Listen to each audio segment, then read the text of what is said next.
up, Anthony? Chris, what's up, my man? Feeling good, man. Me too. Got my pen in my hand. Got the paper blank. Ready to write a story for my life. What about you, man? Oh, I've been writing it. I can't wait to find out about it. Yes, sir.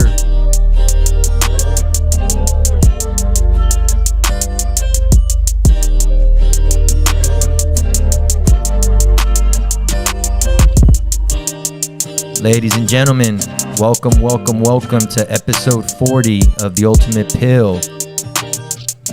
We're so grateful you're here. Calling out to all those souls out there listening. Welcome to the now. Welcome to the now, ladies and gentlemen. Wherever you are, take a quick second, put your feet firm on the ground, feel the earth, take a little breath in through the nose, feel the air, and enter into the soul and feel your life. Because, ladies and gentlemen, today we're going to learn how to write the story that is this life. Yeah, bro. Man, like we're all characters in an epic familial saga that spans eons. And we all have a part to play. Every one of us does, Anthony. We do. It's a heroic saga. I know for me personally, one day when my story is read, when this life comes to an end, I hope it's one that inspires. I hope it's one that encourages. And I hope it's one that shows people that if you just never quit and you really continue taking that next step in love and truth and responsibility, the life that you're living starts taking care of itself. Yes, sir. And if the stories that we're writing together, my man, can potentially help that person believe the words that were just said, we've done our job and we're doing the right thing, my friend. Yep. Agreed. And just the fact that you're conscious of, you're meta-conscious of the fact that there is a story to your life. Like, it'll happen, bro. Yeah, man. It'll happen. You have that power, that imaginal power in you. That's all it is, bro. Tapping into the imagination and saying, I have now got my power back. I have now got the pen in my hand. I've got the blank slate. And it's time to start creating. Yes, Time to start writing. Yes, sir.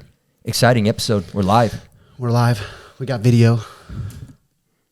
Welcome to the UP Lab. I guess we should take a moment to say there that we are going to start amping up YouTube. So if you're a traditional listener audibly, that's fine. We love that. And we appreciate that support. If you want to see these conversations happen in firsthand, get ready for some YouTube action. Yeah. So that's coming. Excited. That's been, I would say, the main feedback that we've been getting is you guys gotta go visual, man. Like, it's cool to, like, the audio thing's cool, but the way it works now, you got to get the visual. So here we are. Exciting. Yep. Just another chapter in the story. Yes, sir. That is the journey of the UP. New chapter, man. Let's roll with it. I love it. So yeah, stories. Really, just excited. You sent me that Rumi quote. Hit home. Do you remember where? Like, I mean, just paraphrase it. Yeah, paraphrasing. He was saying, "Stop worrying about." I have it actually here. Let me pull it up real quick. Yeah, it's weird. I've been really big on Rumi, man, and that's a whole nother conversation of why I'm falling into that. But he said, "Don't be satisfied with the stories that come before you. Unfold your own myth." Beautiful. And that hit home for me, man. That hit home for me. I mean, I've always said that. And I think I've said that on the show. Like, if you're not aware of what myth you're living, you're probably living a tragedy. And you're looking around going, why is life so hard? Yeah, like that part of that's given in life. But you might be subconsciously and unconsciously willingly submitting to a tragic myth, because there were tragedies in myth. So the pen's not in your hand. And kind of what I'm alluding to when I say the pen's not in your hand goes back to, honestly, one of the main themes that is the ultimate pill, and that's getting our power back. You know, restoring the power that is us within ourselves, and by doing so, the pen is now in your hand. Yeah.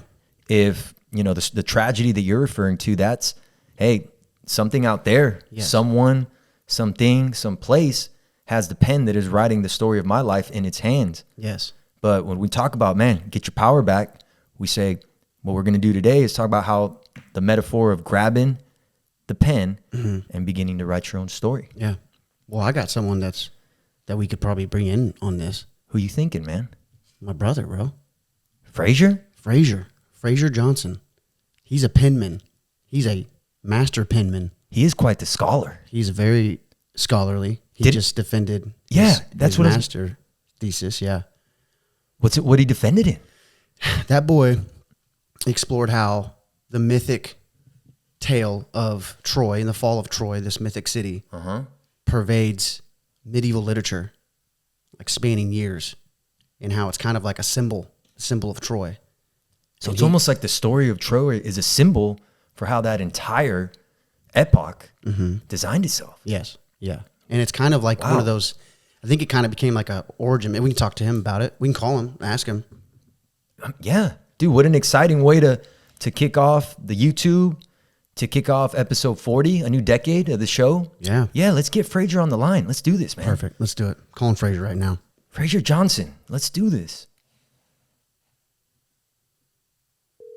Hopefully he picks up. Frazier. What's going on, man? Frazier, what's up, man? Hey, not a whole lot, man. Just sitting outside, reading on some Arthurian literature, you know, Of course. having a good Of time. course. Arthurian literature. It checks out, man. Hey, I got Chris here, Yeah. bro. You're on the Ultimate Pill, man. You're on the Ultimate Pill podcast. Chris, how are you doing? Frazier, man, what's going on, sir? It's an honor to talk to you again. My goodness.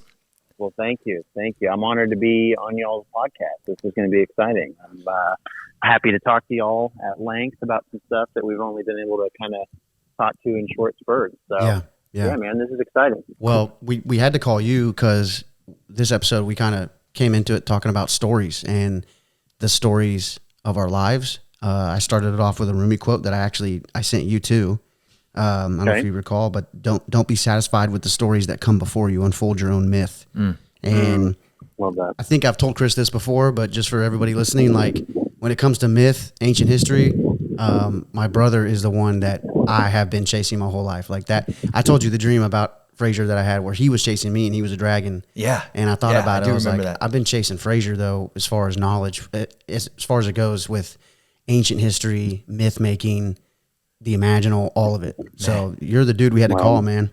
Yeah. Well, Frazier, please, man, give us a brief introduction of yourself. I know Anthony mentioned the thesis you just defended, but yeah, I mean, tell the audience what kind of everything a little bit about yourself, man. Well, first of all, Anthony, you're too kind about that, man. You've been played a special kind of mythic role in my life too, so we can get into that later. But no, I mean, so Chris, to give you the kind of Spark Notes version. So I'm Frazier for the audience that doesn't know me. And I'm Tony's younger brother, younger by a year. And I went to UNT with Tony, have been an English major, taught high school for a little bit, am now working as a recruiter for the graduate admissions office at UNT. And I have just finished, or I'm in the process of finishing, my master's in English literature at UNT with the hopes of becoming a professor. So I defended a thesis. My specific focus is in medieval literature, specifically on the influence of the legend of Troy in Middle English poetry, to be exact about what I study.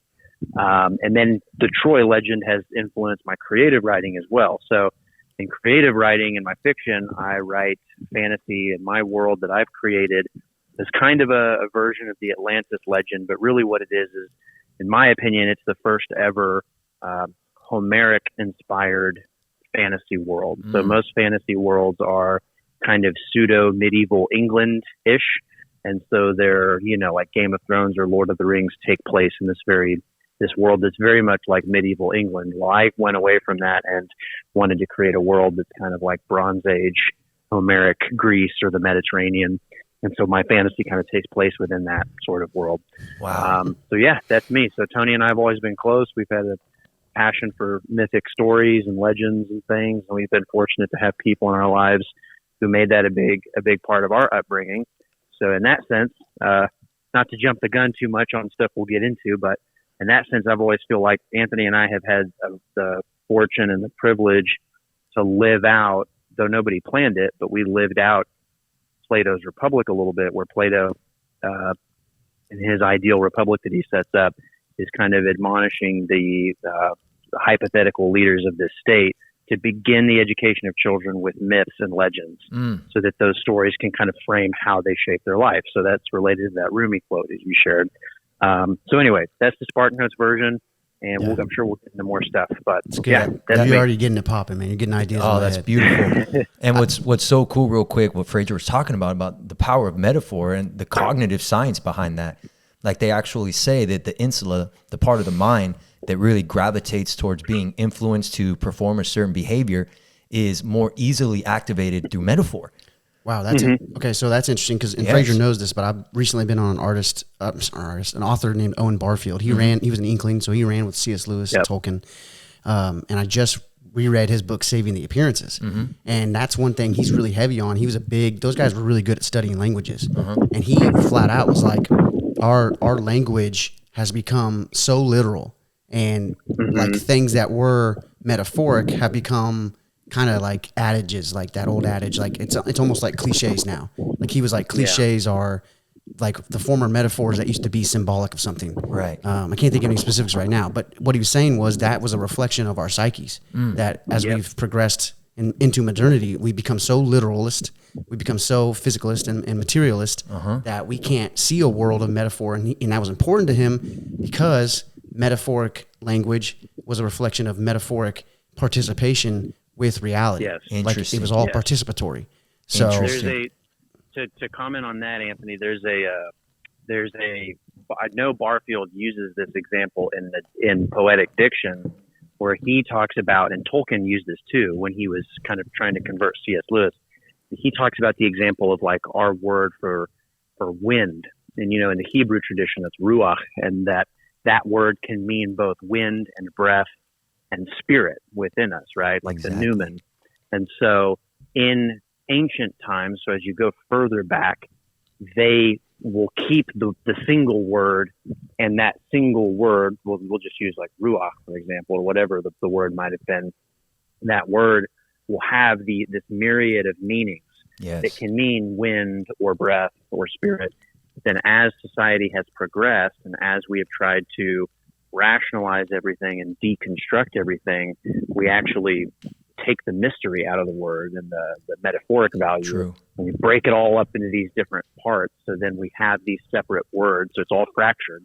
So now you have this separate word for wind and the separate word for breath and the separate word for spirit and all the different kind of like meanings associated with those. So I think if my understanding of my grasp of Barfield, I haven't read as much of him as you have, Tony, but like my grasp of him is that he thinks the further back you go, the languages, I guess, would actually become more simplified in the sense that you'd have fewer words to say things. Yes. But each word would carry a greater depth of meaning than any word we have now. Yes. If that makes sense. It does. And I feel like it almost takes away the essence of the meaning of the word and what it really stands for. Yeah. Yes. Yeah. And the big stuff that we talk about on the show, and like the essence of what you are and the meaning of what you are, like that gets taken away when you label yourself as things that overcomplicate the life. And it's almost focusing on just keeping it as simple as possible and letting the essence of what everything means be what defines you as a person. Yes. So, dude, that's beautiful. And can you hit that point again on metaphors and what you meant, what like the conscious base side of that, and how like it helps learning? Oh yeah, absolutely. So I'll tell it in about like a real world story. Okay. So Rwanda. Okay, and the tragedy that occurred in the 90s between the Hutus and the Tutsis, right? Yeah, Hutus and Tutsis, yes. Okay, the way that they were able to influence the populace and create that herd mentality is that they referred to the opposition as animals, as bastards, as people who were coming to take everything that you stood for. And through that metaphor, the mind itself was easily more influenced because it carries with it such a large gravity of power, because when you're looking at it in a sense of, if the mind cannot tell the difference between the metaphorical and the literal, what you're doing is you're applying something so much more essential to the actual power that could come from the behavior. So rather than saying, hey, we're against them, being very reasonable, very logical, they tapped into the more essential metaphorical side of the mind and classified it as a metaphor that carries with it a very strong meaning in the mind. Yes. So it's no longer like, oh, we just don't like them because they're different. It's like, no, They are savages Right. here to murder us. And if we don't defend, then in turn, they will take us. Yeah. I have another example because Hitler did the same thing. There you go. And what's ironic is propaganda, bro. Exactly. And Hitler, he said the Jewish people were cockroaches and rats. And what's ironic about that is when he first got into power, one of the first things he did, he was a clean freak. He would take baths like 4 times a day. And he went into the factories and started using this chemical pesticide spray to eradicate the actual rats and insects and stuff that were getting into the factories, the workplace. Okay. Right. Well, ironically, that same chemical that he was using to kill those rats, the literal rats and cockroaches and, rodents, is what he was using in the gas chambers to kill the Jews. So you can kind of see the correlation between absolutely. metaphor. Yes. Wow. Yep. Wow. So he literally carried within he was able to justify his behavior by being able to say that I'm just killing the rats. Right. That are what I consider a human being. Yeah. That were holding the German people back. Right. Well, you have something to say about it. I was going to say in both cases, what's interesting about that is like, sort of to bring it back to the Rumi quote, where these genocides were carried out because people were, I guess, weaponizing like the metaphorical value of a people group or of people. So they created a narrative for themselves that was kind of on the dark side of the metaphoric value. But they use these harmful metaphors, and then their life story is based on that. And I think it's just every culture is going to be driven by a narrative, you know. And so we're seeing this sort of play out in our own day, where we're letting these kind of negative metaphors or these negative narratives, I guess you could call them, guide our lives rather than a more positive metaphor or positive narrative be the thing that brings your culture together. Wow. It's actually related to stuff I write about, but yeah, because in one sense it's like, these Hitler and the guys who are carrying out the genocide in Rwanda, they're living their lives metaphorically, and you used examples about how they do that. So it's not as if living your life metaphorically is inherently valuable, but it's the kind of metaphor you choose to use or the narratives you choose to use to direct your life. It's a testament to the power of it. Yeah. And the fact that even if you're not aware of it, you're probably living by it. Exactly. And that's what we're trying. We said before the show, before you got on, Frazier, that I say this all the time. Like, if you're not aware of what myth you're living, you probably are living a tragedy. Wow. And then you're looking around, and Chris made a good point. He's like, you're looking around and you think the pen is in somebody else's hands. Call that the world, the universe, God, whatever, and they're punishing you. When in reality, a lot of that pen is in your hands, and it's you just haven't been consciously and responsibly writing that story. Absolutely. And trying to figure out what that story is too. And this is something where I wanted to, this might be a good transition, because we are, I do believe this, through the imaginal capacity of our beings, through the parts of us that are infinite. We talked about that on our last episode. We are co-creative in reality. I do believe that. That's not in a manipulative, The Secret kind of way, right? Like law of attraction. But as a man is, so he sees, in that sense. The limits you put on your psyche are going to be the limits you see reflected in reality. So where I wanted to go, and this is where I think you would have a lot to say and a lot of great utility, is just give us some bare bone facts of like myth making. Like first of all, let's talk about myth. Like, myth doesn't mean fake, which is a common, misconception in our world today. It was actually a form of almost worship and faith to its original etymology, like mysterion, meant to believe without seeing. And so I don't know, just the habit and the practice of myth making. Like, you're really good at it, bro. Like Frazier, I want to brag on him some more. Like, he's developed languages and stuff and created worlds, maps and stuff. So he like geographically literally maps out worlds. Wow. So look, and let's do it. So we've been talking at the collective level, right? We're talking society and culture. This is a perfect transition to bring it down to the individual level. And before we pass it off to Frazier and he can help us develop a powerful myth for our life, the theory, or I would say the model that I follow within conscious-based counseling, conscious-based performance, is state, story, and strategy. That's good. So for me, Frazier, in my counseling practice, I'm heavily focused on emotional states and how they influence our life, because I choose to believe that a person's level of consciousness is directly related to their emotional state. So the first thing you want to do is identify that state. You want to identify it, explore it, and understand it. And at that point, we start writing a story that brings forth the best of the person, which leads into the strategies that are required to accomplish that. So to bring it back, we were very collective. We were high level. Boom, we're going individual. And Frazier, please tell us some strategies, some ways that anybody listening, including myself, can develop a very powerful metaphor and myth for their life that becomes a manifestation in this experience. Man, I mean, it's hard to, it's not going to be like a science, I can come up with or say, this is how you incorporate these patterns and these myths and things. And other creative people will tell you that. So if it's creating a personal mythology that, let's say it's like a story that you write. So on the level that Anthony was referring to, that Tony was referring to about me, writing fiction, other creative people will tell you. So like George Lucas, everybody attributes him, as being kind of like the first filmmaker to incorporate Joseph Campbell's mythological work into his screenplay writing. And what's actually funny about that is that everybody kind of gets the story backwards. So some people think that George Lucas was in college and he read Joseph Campbell's Hero with a Thousand Faces, which is the great book that explains the monomyth. Amazing book. And an amazing book, yeah. And that from that book, he created Star Wars. But actually the opposite is true. If you go and read Lucas's biography and watch interviews that George Lucas gave, he said, I sat down and wrote Star Wars first. And then I discovered Campbell later. And I was surprised as I read Campbell to realize how well I had on my own incorporated these mythic archetypes. So sometimes I think there's this sort of deep well in everybody where the images come from. And if you sort of let those come out creatively, they will just sort of come out of you.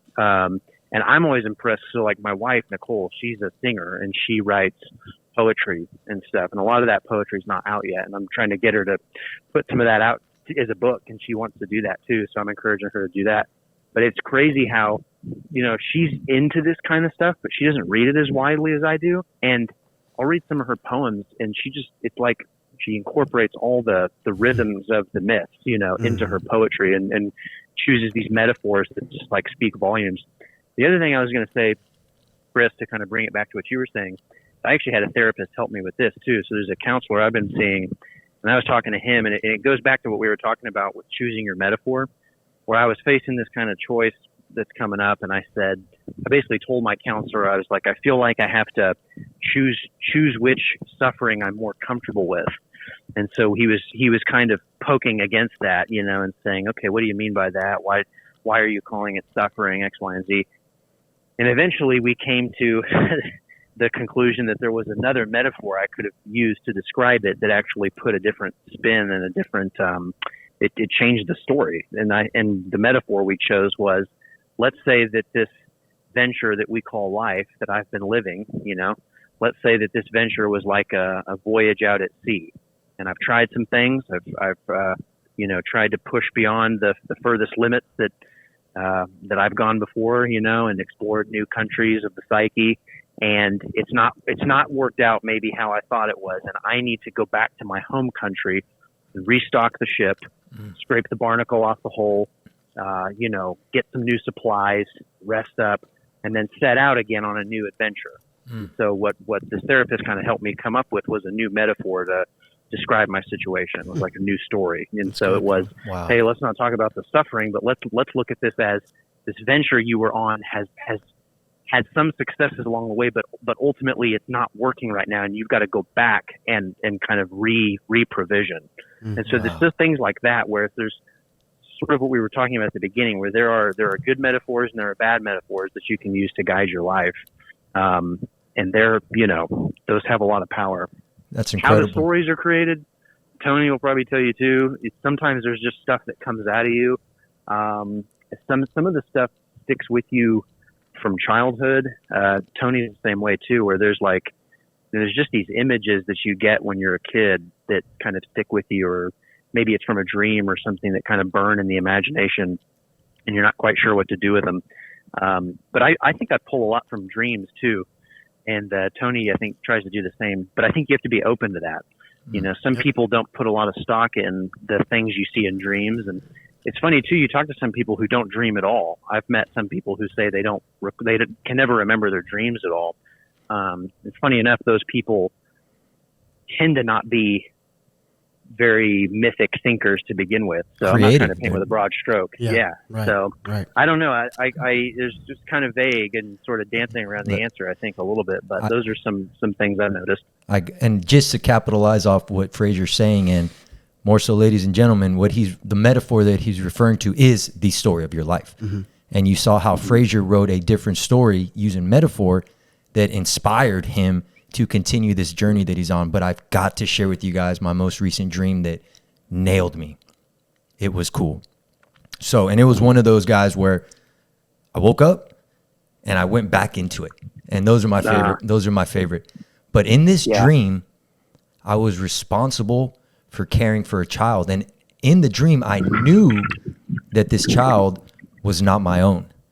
But there were times where it would be taken and I remember running full force, just running, finding it, caring for it. And then it would again be pulled from my hands. And then I would again locate it. And there were so many challenges and obstacles that I had to overcome. But the dream ended with the child in my grandmother's hands. And I walked up to her and she put it in my arms and I woke up and I processed through that one for a long time, for hours. And what I came to learn from that metaphor, which you got to understand, a dream is a message that's being sent to us, but from the dream realm, from the place of imagination, it can't be linear.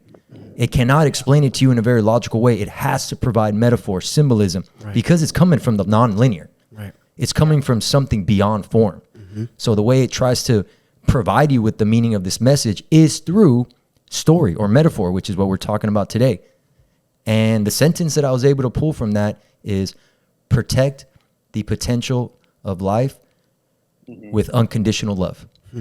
Protect the potential of life with unconditional love, because a child is pure potential. A newborn child is pure potential. And what I was able to pull from that is this is telling me that I need to do all I can with this life experience to protect the potential of life. And how you're going to do that, sir, is through unconditional love to all of life in all its forms. It's good. Yeah. It was awesome. It is. That's a fascinating dream. And it's funny, like, I don't want to derail any like hopes for the conversation that you had, but you talked about how the dream was sort of like unraveled in a nonlinear fashion. And so one of the wildest dreams I had, I don't know if you guys have ever experienced this, where you experience deja vu within a dream. Have either of you guys had that? Wow, no. I think so. That's lucid. It was weird. So that's lucid dreaming for sure. Oh man, it was wild. So it was basically, there were two back-to-back dreams, and they were repeat images. So this was the same night. Wasn't on anything. I don't smoke anything. Wasn't taking melatonin. I wasn't on a melatonin crash or whatever. But there were two back-to-back dreams, and I only became conscious of the first dream as I was experiencing the second dream. But I knew the story. So like I knew the pattern. So in the first dream, Nicole and I were running from what I can only describe as kind of this like Cretan, Minoan looking palace, and Tony will know what I'm talking about. So we were escaping from this sort of like evil king in a palace. We get to the shore, we run out of the palace and we go down to the beach. I guess there's like a beach down in front of the palace, and we have to start wading through this bed of reeds. So it's like long billowing grass or reeds. Mm-hmm. And the reeds are kind of like the sea. So I'm immediately thinking this is kind of like the Reed Sea or the Red Sea. So there's some kind of mosaic images there. But it's really sunny out. Nicole and she's kind of scared, but I got her by the hand and we're going out into the sea. And as we begin to crest this hill of reeds, I know that there's going to be a big wave of water on the other side. So I tell Nicole, I say, hey, get ready because we're going to experience this big wave. So we get over the hill, a big wave of water comes up, blows us over, we separate. And as I'm kind of floundering in the water, I see this thing come out of the deep part of the water. And at first I think it's like a whale. And I've had good whale dreams before where this whale that comes out of the unconscious deep, is kind of this protector figure. But as I go to approach the whale, it turns into a squid thing that starts to attack us, and then I wake up. But then I go into the second dream, and the second dream, as I'm going through it, this is where I became conscious of the first dream. Nicole and I escape the same palace. We run down to the same seashore. We encounter the same seabed of reeds, I guess you'd call it. And as we're cresting the same hill again, only this time it's darker outside, the sky's overcast, I know that we're about to experience the big wave. And so I look at Nicole and I got her by the hand and I say, hey, we're going to experience this big wave. You just got to trust me. It's going to hit us. It's going to be scary, but we're going to be fine. And so the wave hits us again, and it blows Nicole, like it really topples her over. And so I get scared. We get separated. I see the same thing coming out of the deep again. This time, because of the octopus incident, I'm scared that it's going to attack us. But as its dark nose kind of comes up out of the deep and I go towards it, it becomes a dolphin that saves us, and we ride on its back and we escape. And I wake up and it's a happy dream, right? So it was one of the more, and I've had other ones that are real vivid. It was one of the more vivid dreams where I experienced deja vu in it. And to give context to the listeners and to you, Chris, because Tony probably knows more about this, Nicole and I are literally on the brink of a big life change where we're considering a move based on where I go to my PhD. That move could involve us even crossing the ocean, literally, to go to England to a school over there. And so I just felt that because of some stuff we've been experiencing at home and sort of constraining familial forces that want to keep us in a regressive state of childhood dependence that we're trying to break out of, I just feel that this dream was somehow symbolic of all that it's going to be scary. There's going to be this wave that's going to freak us out. But ultimately, the forces of life that come out of the unconscious deep are going to come to our rescue. Wow. And call that what you will. That's awesome. Anyway, Wow. That was a recent deja vu dream. It was trippy, but it was, you come off of those feeling like you just experienced something meaningful, kind of like yours, Chris. Wow. That's incredible. Yeah. What'd you get from it, bro? Because I know what I got from it, but what'd you get? Yeah, I mean, well, like from a Jungian standpoint, like it all checks out. And Frazier's, versed enough in Jung he kind of alluded to it, right? Like it's a reflection of what's going on, and those sea creatures are always, and the sea itself are always representative of the deep collective unconscious. What I think a better term is the objective conscious from an objective standpoint. And I don't know. I think it's you, Frazier, I know, have had reoccurring dreams of the ocean and the flood and Yes. all that. So Whale dreams. Yeah, whale dreams as well. When I was contemplating publishing my novel, and I was real nervous and I couldn't find a publisher, and I'd been rejected like 100 times, I started having these whale dreams where these whales would come out of the ocean that I was floundering in, and the whale would kind of like rescue me and reassure me. And it was right after that I found a publisher to take the book on. Wow. So it's kind of this thing that comes out of the objective consciousness is deep and reassures you that you're doing the right thing. Wow. Yeah. So, So in an Ion, Carl Jung's book that, Jordan Peterson said is the scariest book he's ever read. And it is scary because when Jung developed his system of synchronicity with Wolfgang Pauli, he was a Nobel-winning physicist. What he realized and what people kind of miss, people think synchronicity, it's a meaningful coincidence. Okay, well, what the subtitle of that book is, it's an acausal principle. So it's principles that are acausal, that cause and effect are basically reversed. Now, what he's saying is that the outside world, the objective world outside of you as a subject, is just as much patterned and formulated by archetypes and archetypal figures as is the collective unconscious. And that was the thing that really changed Jung, was because for most of his life, it was all individual. It was individuation. It was like the collective unconscious is collective, but it's inside of you. You were the node of contact for that. Understood, yes. And after synchronicity, he's like, wait a minute, actually, no. The same things that are controlling you archetypally inside your own individual conscious and psyche are outside in the world too. They're like cookie cutter patterns. The archetypes are like outlines, and physical matter will fill in that pattern. Yeah. Okay. And so where I was going with that is because he understood that, he's like, okay, now I got to go back and look at like astrology and the constellations and how those affected the ages of history and the equinoctial zodiac, which is the zodiac backwards, and it's like every 2,100 years. And ancient man actually predicated their ages pretty much based on that. And he started seeing all this correlation, bro. It was crazy. And the book's scary because he's basically saying, like, right as Jesus was born, we left the age of the ram, which was the sign for Rome, this powerful force. The ram passes into the two fish. And right as Jesus is born, and Jesus' symbol all the time was fish. He had fishermen as disciples. He was described as a fish. You'll see the Jesus fish on cars now for Christians. Right. And so there's all this fish symbolism, which is also, he connects it in Ion, this is where I'm going with it, with Leviathan, which is a creature. There's a Leviathan and a behemoth in the Old Testament. And they're kind of like these mythical creatures, right? Like they're supposed to like come at the end times, and God controls them. And they kind of, I don't know, like they're like these massive natural forces. And Leviathan's in the ocean and Behemoth is on the land. And Jung shows that this Leviathan symbolism actually ends up becoming the fish. It starts off as a whale, and it's always big sea creatures, whales. And the idea was that the cross was the fisherman's hook to catch Leviathan.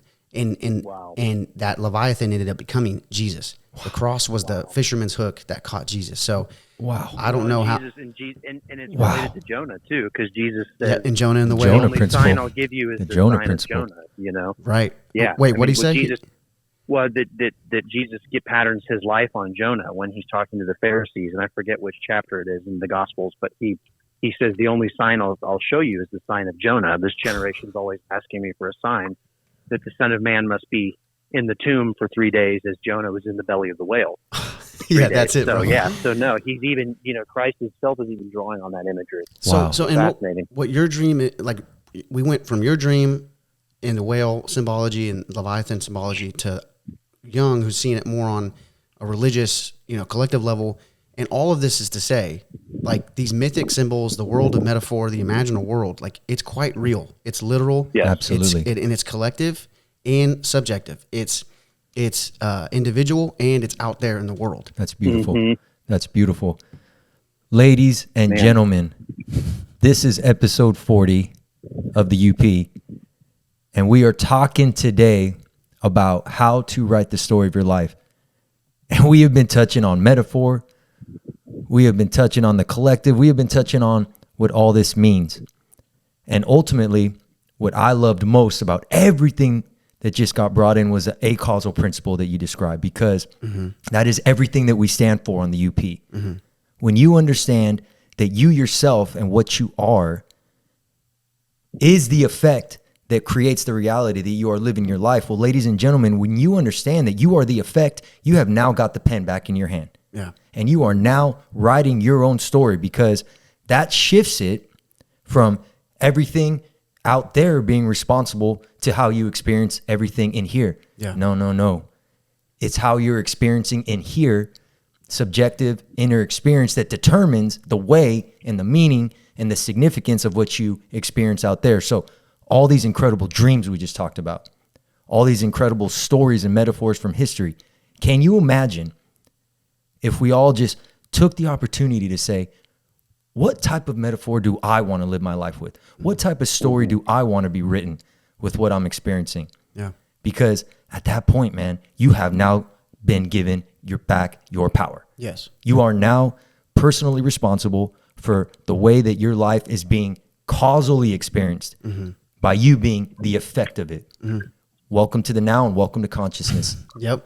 And I don't know if Frazier has a comment on that, but I know you will have on this. And this is where I think we can bring, we've been dancing around it, but imagination. And I've been big on it. You know that. I posted on social media about the stuff I've been reading recently. And this is another thing, like myth. We have a misconception of what it really means. People think imagination is make-believe, but imagination is actually make real. It's not make-believe. It's make real. And it's not fantasy or fancy. That's a whole different thing. Imagination is, I think, the organ by which, I don't know where it's at. I think it's in our heart, if from what I'm reading recently, but it's the organ by which we we interpret the meaning of metaphor and those meaningful coincidences of synchronicity and the meaning of dreams. Like Frazier said, when he woke up, he just had this deep sense of meaning from that dream. Well, that's inherited and filtered through the organ of the imagination. Absolutely. And so I really wanted to touch on this because I was thinking about this, bro, like to make it relatable to today. Like Frazier and I, this might be embarrassing, but like I remember our childhood, like Dude, we one time, I don't know if Frazier remembers this. We had like a giant tub of action figures and toys. And one day it was like raining outside. We spent like what felt like 8 hours, and we just got all the toys out. And I don't even remember the story, but using like Digimon action figures and G.I. Joes and dinosaurs and like all these disparate parts created this grand narrative story. And we were locked in, bro, with inanimate objects, action figures. Lore. We've gotten there. Some deep lore. We've gotten there. It was deep lore. And we've gotten to where I wanted us to get to. Okay, and that's the inner narrative, because that's in making it to the practical level. Like, that is such a big piece of the way I counsel, is the inner dialogue. Like, what story are you telling yourself about this? And through the program, that's where meaning, value, and belief comes in. Yeah. Like, that is like literally specifically telling you the type of story that you're making. Yeah. But what's really cool, what you just described and what you and Frazier did when you were kids, it's called sand tray therapy. And my professor is very big on sand tray therapy. And what he does, and he did it to us at the beginning of this semester. And he says to you, he gave us 3 prompts, and he had all the action figures on the table, and you had to go up and choose action figures that directly relate and are meaningful to the prompts that he gave. And literally, I'm here with action figures in front of me, and I wish I could remember exactly what they were, so I'm not even going to try. But ultimately, just by these little action figures, you develop, like you said, a grand narrative that is the story of your life. And in doing so, you're able to then create self-efficacy beliefs, which is really important to me, positive expectation outcomes, and most importantly, personal goals that'll take that imaginary metaphorical story that you just created and bring it from the unmanifest to the manifest. Man, when you take your darn pen back in hand, you are taking the potential and actualizing it into reality. And what's so cool about us humans is we can do that. Yes. I'll turn it over to you, Frazier, real quick. I just want to make these 2 points. That was the point I was trying to make. Was I was comparing our childhood, and I was thinking about this the other day driving. Like, we did that stuff all the time. We'd make stupid TV shows. Like, we were on a TV show all the time. We were out playing and imagining. And I thought about kids today, and they don't get to practice and use that organ of imagination because they get given the imagination. If you think about the video game culture, their images are given to them, and it's really not even real. They live inside of a video game or TV, right, or television or TikTok, whatever. But they're not. You know, it's not so much, kids don't play outside as much today. It's not really that, what we're talking about. It's like kids don't just imagine enough today. Absolutely. You know, or they grow out of that culturally, and they're like, well, why would you play with toys? Like, hearing you talk about that and remembering this memory and thinking about Frazier, like, I'm like, I still have some action figures. Like, I'm gonna start buying more, bro. Like, and I don't care what people think. Like, if I'm a writer. Like, don't be scared to be different, sir. No, like I'm in it, and that part of that's keeping that inner child alive. And I say that your sandbox thing. How'd you call it? Sand tray therapy. Sand tray therapy. I thought of the sandbox, and what that made me think of was, again, young, after he had his Red Book event, and he went down into the unconscious and met his God, Philemon. He started daily going out to the little lake at his house in Zurich, and he would play in the sand, and he would create houses and castles, and he'd play with rocks, and he would, and his people around him, because he always had workers around him, they'd be like, man, Carl lost his mind, bro. But he was like, that's where I came up with some of my greatest ideas, was just playing. Exactly. And daydreaming is another way. Like, daydreaming is frowned upon if you're at work. Well, daydreaming is contemplation. Remember that. So let's claim it like that. Like, daydreaming. Okay, that's good. That's why contemplative lifestyle is part of our program. Like, daydreaming is contemplation. Yes. It's meditation with eyes wide open. Yes. And I think this is all key to turn it over to Frazier in that question, that initial question we asked you about myth making.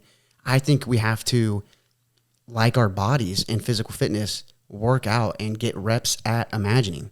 And I think you've done that, dude. Like, I look at you as a brother that grew up with you. Like, you were always doing that. That's why I mentioned the map making you were doing, the languages you were already developing. Him and I both drew a lot growing up. Like, we would just draw.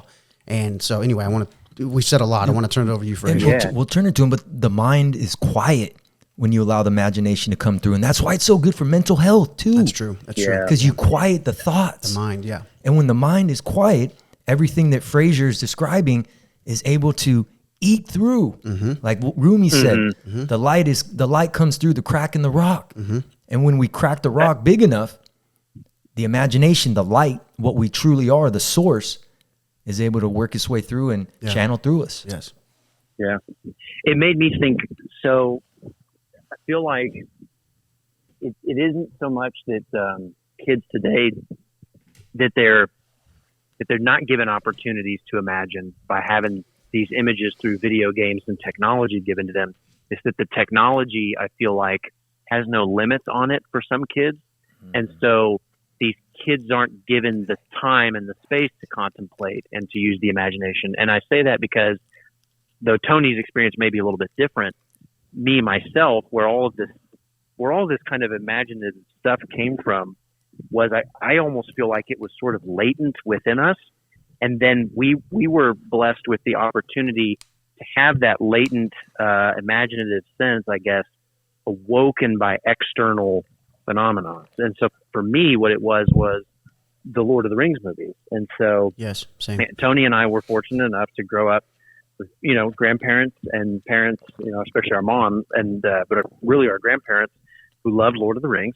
And when the first movie came out in 2001, I was probably 5 years old, so Tony would have been about 6. And what's funny about it is I don't actually remember seeing that movie for the first time.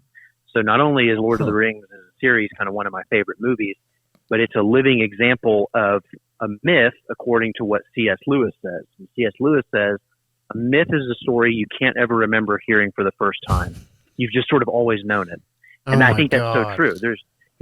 And so for me, Lord of the Rings, on top of being, my favorite sort of film and book series, it actually is a living example of this definition of a myth according to C.S. Lewis, who's another favorite of mine. But what I think happened is that latent inside of us was this, I guess, desire or yearning for heaven is what I would call it, because we're made in the image of God. But this movie, this very archetypal movie that, has all of these mythic images and story patterns, was presented to us, and we were then, sort of like a lock and key mechanism, and it just sort of awoke this stuff in us that then allowed us to kind of sort of shape the trajectory of our life. Wow. So I think technology in that sense, like the movies and the video games, it can help bring up those images, but you've got to have the space and the time to then sort of work all of that out. But so that's the conversation we just had made me think of that. The other point was about like buying toys or keeping something that connects you to your childhood. I've heard other thinkers and scientists and people, just say that that's a really good practice in general for creativity, and it's just a therapeutic practice to either at your desk at work have some kind of trinket or toy that connects you back to your past. For me, what it is I started writing the stories when I was like 6 or 7. So I keep every notebook that I wrote in. So I still have those journals. And, it's funny sometimes when you feel lost or you get writer's block, it's fun to break those out and just kind of see what I was coming up with. Because those really sprang from the unconscious, because when I was writing that stuff, I wasn't reading. I didn't become a big reader really until 8th grade. So all this early material just kind of sprang from within me. So it's fun to go back and read some of that as well. So, yeah. And what's great, everything that Frazier's talking about right now, we all have. Yep. We all have it. Yes. Every single one of us. So there's a sense of willpower, the self-authoring and self-actualization, and you sort of like taking the pen in your hand.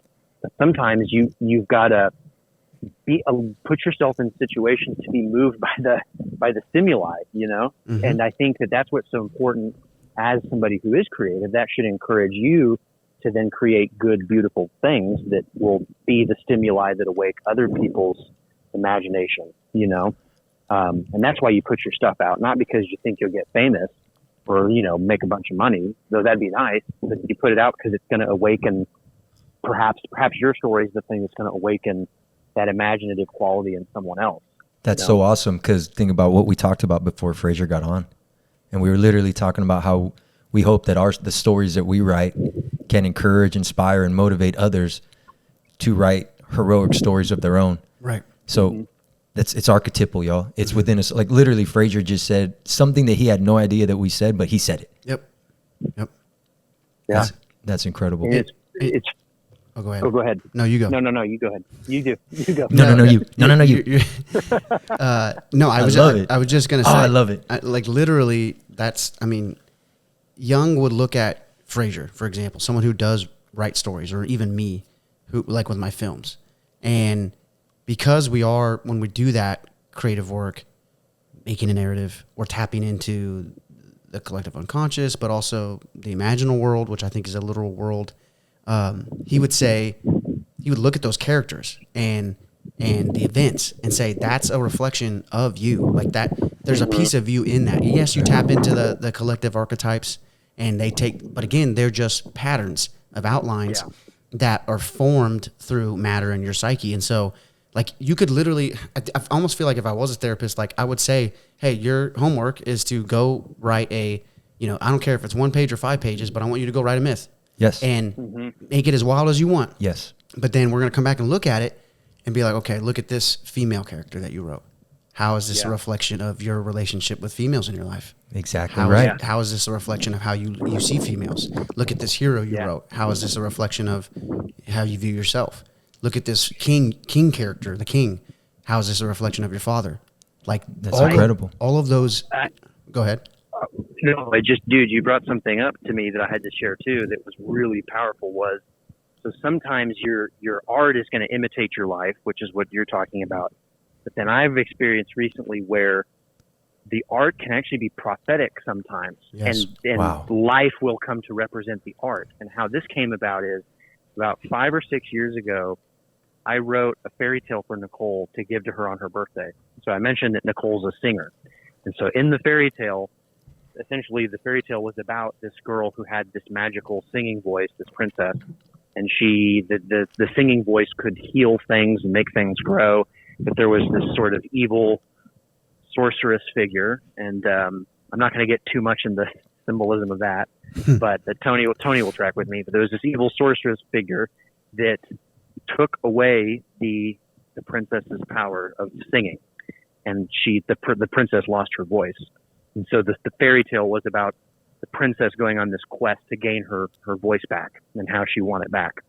Well, flash forward to all this sort of stuff that we're experiencing now, and how the unconscious is speaking to us so resoundingly about this situation and giving us these images. What happened recently over the last 6 months was there was a period where Nicole literally lost her voice and had vocal nodes, and it was all due to some of the stress and trauma that we've been undergoing recently that I won't get into.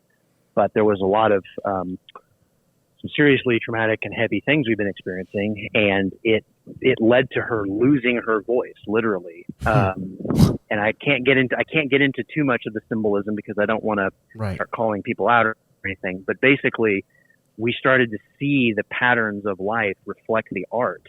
But back when I wrote the story, I had no idea that the symbols would come to mean so much. Right. It was profound. That's the a-causal principle. That's synchronicity. Yeah. That's the a-causal. That's exactly right. And I just got to jump in and say this because it's my wife Colleen's favorite movie of all time. This is archetypal. This is literally a pattern that runs through the majority of life, if this is what channels through you. But Ariel from The Little Mermaid. Mm-hmm. Exactly. I mean, literally, you just described Ariel from Little Mermaid losing her voice, having to find her path. And when she was able to do so and transcend those fears and all those challenges that she was facing, she was given her voice back. And maybe that's kind of like the practical aspect that we talk about tonight on how to write your own story is you get your voice back and you start just being the one that designs the metaphor and the myth. And I love how Frazier clarified myth, because maybe some listeners could be thinking, well, a myth is fake. Like, what are you talking about? Like, myth isn't something please, Frazier, take that one. No, I want to say something about that, Chris, because I encounter that a lot too, and where people want to say that a myth is a lie. And that's only what it's come to mean in 21st century and kind of late 20th century thought. But so where we get myth or mythos from is from the Greek, and there's a distinction I think we can go to the Greek for to help us think about it. So like a myth is a narrative that explains life and gives shape to life and gives a pattern to life. And then mythopoeia. And so poeia is where we get the root for like poetry, so creating. Mythopoeia is the creation of myths, and that's what Tolkien kind of called his practice. So he was kind of the one who made that term famous. But it's funny, actually, in Genesis, in the Septuagint version of the Bible, so the Greek version of the Old Testament, in Genesis, in the account of the creation, the word that's used to describe God creating everything is a poeia. And I'm not the best expert of Greek, so I don't know what form the verb is, but is poeia. And the Greeks had two creating terms. So they had poeia to describe this kind of like magical or mythic creation, and then they had basically the word tecton, where we get like technical from, which is like technology and that kind of creation. And that kind of creation was how they described like craftsmen or somebody making like a table or something. So I didn't mean to interject and cut you off, but wow. You have to truly dig down into what the definition of myth is, because it's beautiful. Myth was a story that gave your life meaning.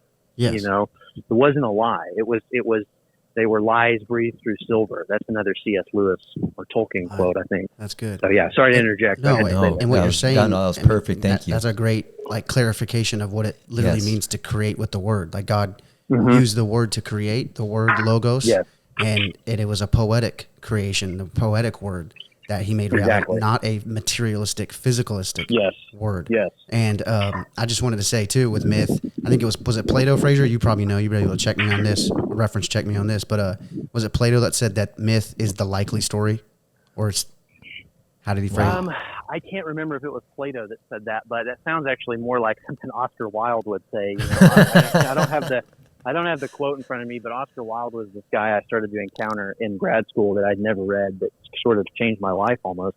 But yeah, he talked about how that you should sort of make your life into a work of art. That was kind of Oscar Wilde's whole thing. Nietzsche said that too, in a sense. Mm-hmm.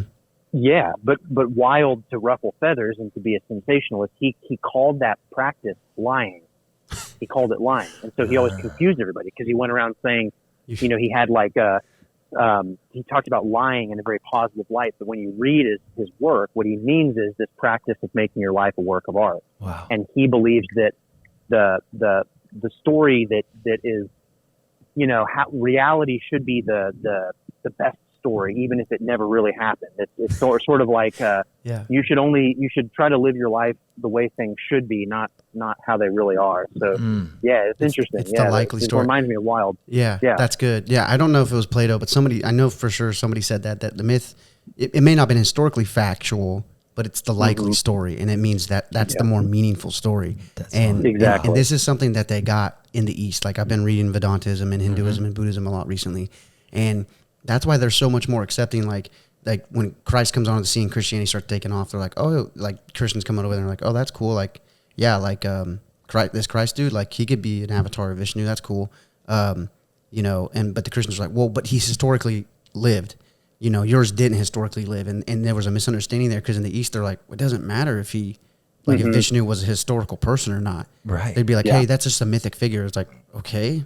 It's the essence. Right. It's the meaning. It's like, what does it pattern out in your own life? Right. Right. And just to share the power of metaphor and the power of these sayings, that if you just kind of, like it says, the ears of wisdom are closed off to those who don't understand. Like, if you open your mind and choose to understand this in a more vibrant way.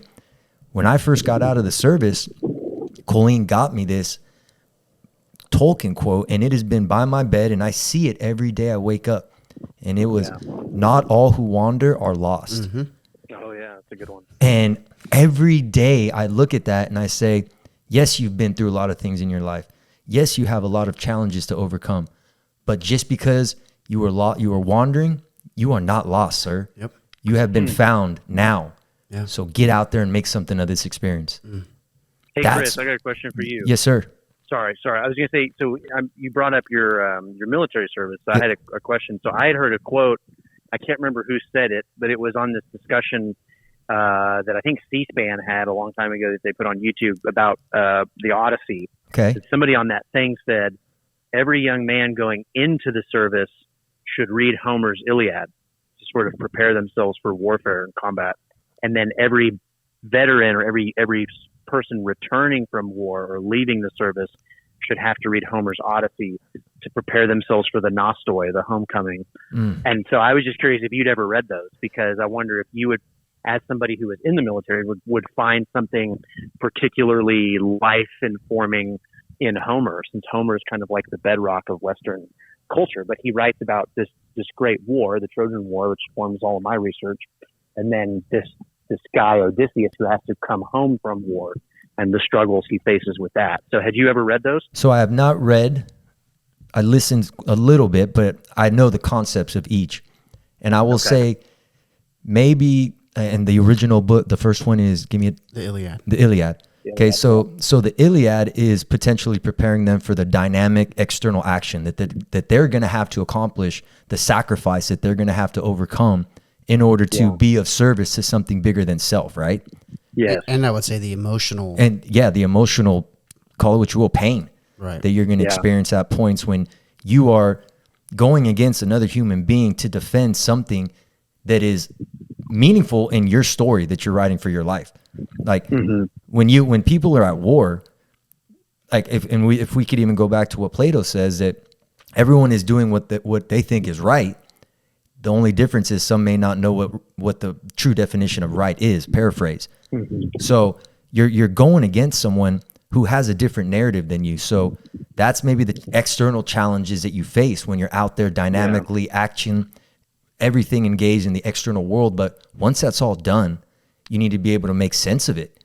And you need to actually be able to absorb that into your own spirit and say, okay, yes, I've experienced this. Yes, I had to do things that were very, call it what you will, unethical and immoral at times. However, it is now time to return back home to the spirit, to the source, to the love that is life.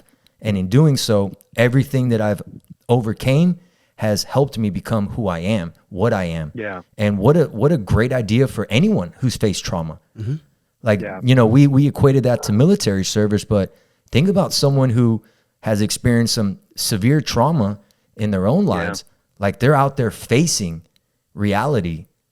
But in turn, how do you take that and absorb it into yourself to make it something of productive use for the life that you currently live right now? Yeah. I was going to say this. That's good. And I have read the Odyssey, and it's really good. I've read both. I need to tap in. Yeah, bro. I have to now. There was a reason. If you approach it like a counselor or like a Jungian, that's how I did it, trying to interpret this as like almost like a dream. Okay.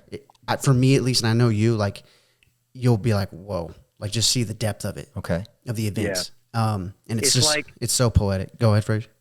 I was going to warn Chris. It's like reading the Old Testament. So a lot of repetition. I mean, formulaic. It was meant to be heard out loud. It was meant to be read out loud. Yes. Got it. Oral poetry. So do you? I love listening. I love audio. Do you guys recommend I listen? Yeah. Oh yeah. Okay. Dude, so they consider it done. I don't know if you like the British, like the way British people talk and that their accents, but there was a translator of the Iliad and Odyssey named Robert Fagles, and I think his translations, while they're not the most accurate in the sense of maybe like word for word or capturing the rhythm of Homer per se, they're really good. The language is updated well for modern English speakers. So Robert Fagles is really accessible compared to some. And his audiobooks are narrated respectively by Derek Jacobi, who's a famous Shakespeare actor. He was in Gladiator. He was that white bearded senator that tries to help Maximus. Oh, yeah. His voice is real soothing. He has an audiobook of the Iliad. And then Ian McKellen, Gandalf, he reads the Odyssey. So those are out there. So will you remember all this to tell me after the show? Yeah. Okay. I'm gonna go listen to Ian McKellen. I love Ian McKellen's voice. I can't wait. I can't wait. I didn't know that. Yeah. I just wanted to say this and that's good. I wanted to say this because Chris said a term, and I think this kind of encapsulates everything we've been talking about to an extent, as far as maybe it's like a word of warning. And you said the term, if I'm remembering correctly, they don't have eyes to see, or like they don't have ears to hear. So the ears of wisdom are closed to those who don't understand. Okay. So, dude, bringing it back to Barfield that we opened up with, Owen Barfield, one of the Inklings, and his book, Saving the Appearances. At the end, bro, he hits a banger of a home run at the end. And he says, he brings up in the Synoptic Gospels, Jesus gives the parable of the sower. And this person sowing seeds in the wrong ground, basically. Like if you sow in the wrong ground, it's not going to grow. And in it, he says something that seems very harsh on the surface. He says something along the lines, Frazier might know better, but to whom much is given, you'll get more. and to those who have less, more will be taken from you. And on a surface level, it sounds really harsh. You're like, what? What's Jesus saying, bro? I thought he was all about love and stuff. But his disciples come up to him after that, and they're like, bro, why do you speak in parables? And he says, you guys, my followers, you understand to an extent. I know, he also got mad at them a lot because they didn't. But he's like, these people over here, he says, they don't have eyes to see nor ears to hear, and therefore they don't understand. Now that term, that verbiage, the eyes to see and the ears to hear, is a reference to 2 other times in the Old Testament. Jesus was well read in the Old Testament, and he quoted from it all the time, but would put it in a new light. And he's referencing these 2 times in the Old Testament. One's in Isaiah and the other one's in Psalms, and both use that same terminology, eyes to see and ears to hear, but it's in reference to idols of false gods. And it's saying that these idols, they have no life because they don't have eyes to see, literally, and they don't have ears to hear, and they don't understand life. Yeah. And so what Barfield says is that Jesus' reference to why he teaches in parables, which are metaphors, by the way, which are mythic symbols, they're stories, they're narratives, is he's saying that the common people who killed Christ, which is, the people like us today, we had become idols ourselves. And Barfield's warning is to not make an idol out of yourself, to not make an idol out of thinking that you're just this physical body, or make an idol out of the world, or make an idol. Everybody has a God. And so in some way, even if you're the most, craziest atheist out there, whatever you value most is your God. Wow. And Barfield's like, when we lose metaphoric language, when we lose participation in reality, when we take our collective representations of reality, he says that. He's like, we can't take reality in its fullest.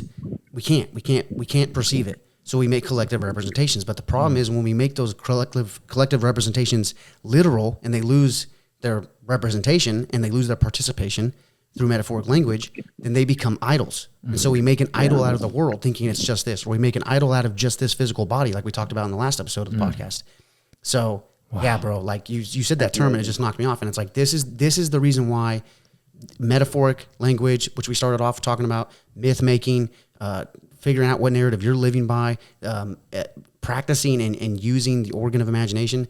That's why all this is so vitally important, very practical, because if you're not, you're making an idol, which literally is a false god, out of yourself, possibly out of the world around you, whatever, but you're worshiping a false god. Wow. And you're not seeing it for what it is. And you're not getting ever so closer that you could to your personal potential. Yes. And may I provide some practical tool here? Yeah. Here. Why did I say that? Here. Little practical tool. So a big thing that I enjoy work, and Frazier, it's really cool how you said that your therapist was telling you to write a different story. Like Anthony, I think you alluded to it. Like I definitely use that. Yeah. And I use it nowadays with kids. And there's 2 things I want to say before I actually give the little practical piece that I want to give. But talking about metaphor and we were talking about technology and video game, a big thing I use, and I would use this with athletes a lot, and I'd be like, hey, who plays games in here? You know what I mean? Oh, everyone raises their hand, obviously, right? I say, okay, what are we going to do today to level ourselves up and improve ourselves as though we were avatars in a game? And what a powerful way of metaphor. What a story to tell a young person, because it makes it relevant. So that's really important. Like whenever you're supporting someone, whenever you're giving them that level of encouragement, you got to give them something that's relevant to their life. So by doing so, I told them the story. Hey, if you were in a video game, like what do we need to do to level up? Like if you're playing NBA 2K or whatever that is, like what levels up the guy? NFL game, whatever. What levels up the guy? Okay, let's go out there and do that today. Okay. Another big one too, and I've got to give credit to Jordan Peterson for this, because he's the one who introduced me to the idea. But if you're in a place to where you want more, you know that there's a little bit more that you can be doing with this life experience. Okay. Pull out a piece of paper, go into a really good place, go to your happy place, or what I call your gem state, and write out a future that would manifest if you continue to live the way that you are. And write that story. And then do the opposite and write a story as if you were the person that you hope to one day be. Yes. and write the story that allows you to arrive at that point. And what you'll realize is you have the potential of both within you already. Yep. It just is determined and defined by what you choose to guide your inner narrative and the story that is your life. Yep. And I'll share really quick too. It's important because we all have this, and this is what leads to agency and gratitude and empowerment that I'm really big on right now, is we have a structure of self and a function of self. So a structure of self is essentially the internal, call it what you will, design of what you are. Within that, you have your defense mechanisms, your unconscious, your conscious. But what I find most powerful is character, because I love to say this to people. Is that the function? Sorry. That's the structure. Oh, okay. So character is part of the structure. Yes. Okay. So character is part of the structure. And I really like to say to people, if this were a movie, if your life experience right now was a movie, would you be considered a good character or a bad character? And that completely, what's cool about that is it disassociates them and it allows them to see it from a more subjective posture rather than that objective posture. This is what I am. Yeah. Well, maybe there's a different way to write your character. Let's get to work on that. And the way we do that is through function of self. Yep. And that's where all those powerful behaviors come in.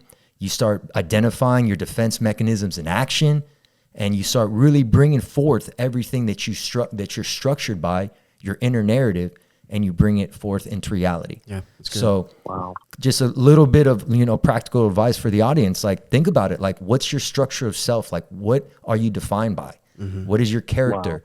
What is lurking within that unconscious that you could potentially bring forth if you allowed yourself the opportunity to open up a little bit and understand what could be with this life?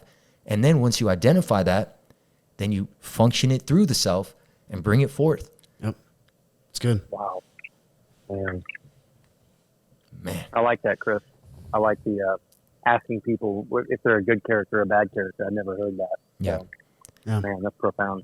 Yeah. It's a good one. Yep. It's a good one. It is good. And the video game, making it video game or movie related is it makes it relatable. How do you level up? Yeah. Yeah. And so that's another point to Frazier's point about technology. I didn't want to, totally demonize technology. I try to, when I said that earlier. We're using it right now. Right. No doubt. My whole point, and Frazier made a good point about, because literally Lord of the Rings is the reason why I'm in filmmaking, and like him, I can't remember when we first saw it, but I just remember being in that world when I saw it every time. And we played at night, almost every night with the VHS, and we would just, it felt so real. So that is a way that technology can be utility. I think filmmaking and movies, when they're done right, is so encapsulating. There's so many sense perceptions being targeted, right? It's visual, it's audible. It's emotional. Dude, Disney, and I like to more, I think older Disney has so many lessons written within it. Like, oh my gosh. Well, because, and primarily Frazier knows this too, like that old Disney was taking older fairy tales and folk tales and updating Snow White, even Little Mermaid. Yes. And go ahead. And actively working with a Jungian. So like Lion King itself, like the main story consultant was Christopher Vogler, who wrote The Writer's Journey. The Writer's Journey is a more accessible version of Joseph Campbell's Hero with 1,000 Faces for writers. So Vogler used to be more, shall we say, relied on by Disney, whereas nowadays they have traded the archetypal mythic thinkers for the political pundits and people who want to just politicize the movies. So of course Disney was tapped into that. That's a good hearkening to why I don't really mess with the modern remakes. What an amazing experience we're having right now. But one more just real life example, ladies and gentlemen, of what you can do when you take these metaphors and these stories and you absorb them and act them out through your own life. Okay, Frazier mentioned the Lion King. There's that part where they're looking over the vast lands and they say, everything the light touches is mine to protect. In my opinion, one of the most powerful moments that I personally have experienced in a movie. And I could tell you guys this, every single day. And people actually at my school see me do this and they don't talk to me because they now know, okay, Chris is in his little place. Give him the 8 to 10 seconds that he uses.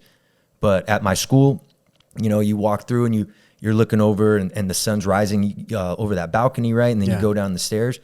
I always stop right at the top of the stairs and I look at the sun rising, and I just widen my perspective as possible as I could possibly go. And I say to myself, everything the light touches is yours to love. I slap myself on the heart, and I go down there and I be there for the young people that I'm responsible for, man. Yeah. So that's what we're talking about here today, y'all. Like these stories, like you can incorporate them into your life, and it will help you develop a habitual pattern of action that will inspire you to become the best version of yourself. Yeah. Yep. Yeah. Yeah. And in that same movie, and I'm sure Frazier has a moment, I'd be interested to see your moment for that movie because it is archetypal, but I'll share mine. It's the scene, and I cry every time when I see the scene. I was an emotional mess when I saw The Lion King live in like as a theatrical performance. Same situation, but it's when Simba's older and he's been living Hakuna Matata with Timon and Pumbaa, which means there's no worries, right? He's checked out. There's no responsibility. He's in complete stiff arming of who he needs to be, which is the king. And Rafiki shows back up, and he's like, "Your father, he's still alive, bro." And he's like, "What? No, my father died because me." He's like, "No, he's alive. Come on, I'll lead you." And he's losing him. He's running through the jungle, and he's chasing after him. He thinks his dad's alive, and Rafiki leads him to a pool of water, and he says, "There he is." And Simba looks down, and in the reflection, he sees Mufasa, his father. And he's like, "This is just a reflection," but then the reflection changes into Simba, and he realizes that he was always inside of him. And then that's when Mufasa appears in the clouds and is like, remember who you are. Remember who you are. And it's like, archetypally, it's the Father in us that's hearkening us through these parts of reality that they're not invisible. They're just beyond this physicalist, we're so stuck in this subject-object division. But that metaphorical or symbolical Father is hearkening to you to remember who you are. So that's mine. Bro. And I love you too, man. Wow. And as a Christian too, like as you're literally made in the image of God in that tradition, and so to see Christ's image within you. Yes. It's funny. Nicole told me this thing she saw floating around on Facebook, where a lady in a Bible study had read a passage, and I think it was in Isaiah or the Psalms, about God testing us in the way that silversmiths refine silver, and how they have to get rid of the dross, the impurities of the silver before it's refined. And so this lady in the Bible study said she wanted to go to an actual silversmith and find out how this process was done. Well, when she went to the silversmith and watched silversmith do his thing, he has to at a certain point to get rid of the impurities and the dross, plunge the silver into the heart of the fire, and it's so bright and intense and it's hard to look at. And the lady talks to the silversmith, and the lady goes, "But how do you know when it's done? How do you know when it's refined?" And the silversmith, apparently not a Christian and not knowing why she was there, goes, "Oh, that's easy. It's when I see my image reflected in it." Oh my God. So literally the silversmith told her, when I see my image reflected in the silver, that's when I know to pull it back out. That's how I know it's been fun. Think about that. It's fantastic. Yeah. Oh my God. Like, think about that in terms of God, the mind at large, refining you. You're the silver. And it's when he sees his reflection in you that he knows it's done. Yeah, and exactly. And I wholeheartedly believe this. We're meant to be mirrors of God. We're meant to be mirrors of God. And something I've come to recently, Frazier, I haven't told you this, but like Ibn Arabi and these Sufis in the Middle East, like they were really big on this idea that each person is a theophany or a theophany. Yeah. And that means a revelation of God to man. But they were saying that each person is a theophany. And part of our work, our mystical work, is to help people become and embody the theophany. Yeah. Good stuff, bro. Frazier, I first time in UP history, I literally fell back in my chair. Yeah, he did. Hey, that's all Nicole, and then that's all whoever posted this thing that she shared with me. I was blown away too. Well, you're the harbinger. You brought it. Again, just more and more metaphor that we can just use to write the story of our life. A diamond is made through pressure. Steel is made through melting down ore. And one that I just had to say, as Frazier was talking about biblical quote, is the kingdom of heaven is within. And it's written several times. But most importantly, and the one that I want to share is, you can make a heaven of hell or a hell of heaven. And it all is determined by the story that you are choosing to write with your life experience, ladies and gentlemen. Yep. Amen. Exactly. Well, Frazier, we want to be honorable of your time, bro. I know you got to get packing soon. That's true. We got. Do we have to end it? Vacation coming up. I don't want to, but this means we got to do a part 2 sometime, so that way we can. For sure. We can keep talking. We've got like a million. Man. Oh, we lost camera. That's all right. Oh, there it goes. Oh, cool. Okay. We're back in action. Yeah, that thing's probably about to die. So this would be a good time to wrap it up. Just some closing comments from Frazier, man. Like, what do you think? What are you thinking about imagination right now and writing the stories? Of, focusing on the story that we're writing. The thing that I'm most in the midst of is like, there's some self-authoring you've got to do, kind of like Chris talked about, and we talked about some autotherapeutic stuff, but also just on a larger scale, and this goes back to what I've just been doing my thesis in, is trying to find like the best narrative for yourself to attach your life to. And so the reason why I study this Troy stuff is that I think that is the real mythological heart and foundation of Western culture besides the biblical tradition. And the reason I think that is that Troy is this kind of messy thing. It's a fallen city, and the citizens of Troy who do survive are constantly having to flee their homeland and build a new home on different shores and start over again. And you have these legendary heroes that are Trojans, like Hector, who, sacrifices himself with his back against the gate of Troy for his people, knowing he's going to lose. But then you also have these devious Trojans like Perez, who basically stole another man's wife and was the cause of the war. And then some figures like Aeneas, who's another Trojan, who's one of the wanderers. Aeneas encapsulates both of that. There's an ancient tradition that goes all the way through the Middle Ages of Aeneas as a traitor to the Trojans who possibly let in the Greeks into the city. And then there's another simultaneous tradition from ancient times of Oh. You still there, bro? There's another tradition of Aeneas of an innocent hero, and then he wanders around the Mediterranean and is one of the founders of a new Trojan civilization. So my point is, in Rome, right? He found in Rome. Yeah, and I think that Western civilization, being as contentious as it is right now in academia and politics, and whether or not we're just a bunch of lousy colonizers who are evil, racist bigots, I think this Troy stuff it presents a different image of the West. Flawed, yes. But capable of goodness and greatness, and capable to pick itself up and start back up again on different shores when we've fallen. So Western civilization can always fall, is always kind of on the brink of destruction, but it will refound itself on new shores. So that's just a little beautiful segue into what I've been thinking about, and I think that that's kind of where we as a collective West, should be looking to our source. That's kind of our source material. So that's what I've been thinking a lot about too. But you have to choose those myths. Yeah, some people choose, the 1619 Project as their arbitrary starting point for Western society. To them, it's like the creation began the moment colonialism began, and so they direct their lives based on that. Their whole life is trying to, fight against what they think are the evils of colonialism.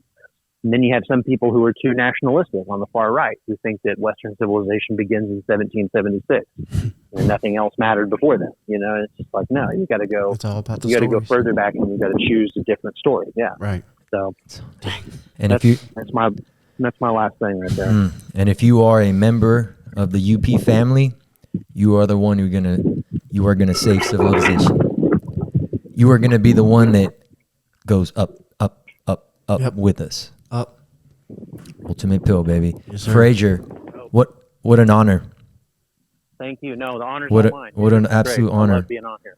Thank you for having me. This was a good conversation. This was incredible. What do you got, Ann? No, this man, was incredible. It was good. I knew he was going to do what he does, bro. This is our conversations whenever we get on the phone. This is how we talk. So. Exactly. But iron sharpens iron, man. So it's only as good as what y'all bring out of me. So no doubt. No, it does make me fun. It makes me grateful because I have a very small circle of people that we can come together and talk about ideas, and it's cool that moving down here to Cove and meeting Chris, you're immediately a part of that circle, and then we, look at us now. So man, it was cool to get this going because this is, you guys have been separate, avenues, I guess. But dreams do come true. They do. dreams do come true, because They we do. talked about this many months ago. Yeah.